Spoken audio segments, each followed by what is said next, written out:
കുഞ്ഞിന്റെ വിവാഹവും ഒളിച്ചോട്ടവും എല്ലാം തന്നെ സോഷ്യൽ മീഡിയയിൽ വലിയ രീതിയിൽ ചർച്ചയായ ഒന്നായിരുന്നു.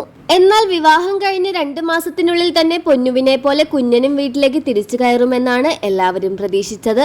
എന്നാൽ വീണ്ടും അവളെ കുറ്റപ്പെടുത്തിക്കൊണ്ടും അവളുടെ ജീവിതത്തിൽ മോശം സംഭവിക്കുമെന്ന് പറഞ്ഞുകൊണ്ടുള്ള വീഡിയോസാണ് പിന്നീട് അങ്ങോട്ട് വന്നത്. പൊന്നുവിനെ ചേർത്ത് നിർത്തിയതുപോലെ എന്തുകൊണ്ട് കുഞ്ഞനെ ചേർത്ത് നിർത്തുന്നില്ല എന്ന് പലർക്കും തോന്നും. അതുകൊണ്ട് തന്നെയാണ് കുഞ്ഞൻ പോയത് എന്ന് പറയുന്നവരുടെ എണ്ണവും കുറച്ചൊന്നുമല്ല. എന്നാൽ കഴിഞ്ഞ ദിവസം മാതൃദിനത്തിൽ തന്റെ മകളെ ചേർത്ത് നിർത്തി ചില കുറിപ്പുമായിട്ടാണ് ഉപ്പും മുളകും ലൈറ്റിലെ അമ്മ എത്തിയത്. അതുവരെയില്ലാത്ത സ്നേഹവുമായിട്ടാണ് കുഞ്ഞന്റെ ചിത്രങ്ങൾ പങ്കുവെച്ചുകൊണ്ട് ഉപ്പും മുളകും ലൈറ്റിലെ അമ്മ എത്തിയത്.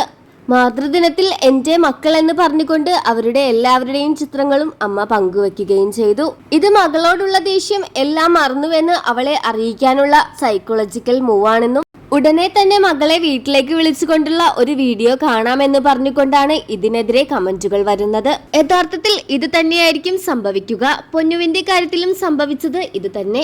വീട്ടുകാരെ വിളിച്ച് സംസാരിച്ച് പിറ്റേ ദിവസം ഒരു വീഡിയോയുമായി എത്തി. പെട്ടെന്ന് അച്ഛനെയും അമ്മയെയും കാണാൻ ആഗ്രഹം തോന്നി വീട്ടിലേക്കെന്ന് പറഞ്ഞുകൊണ്ട്.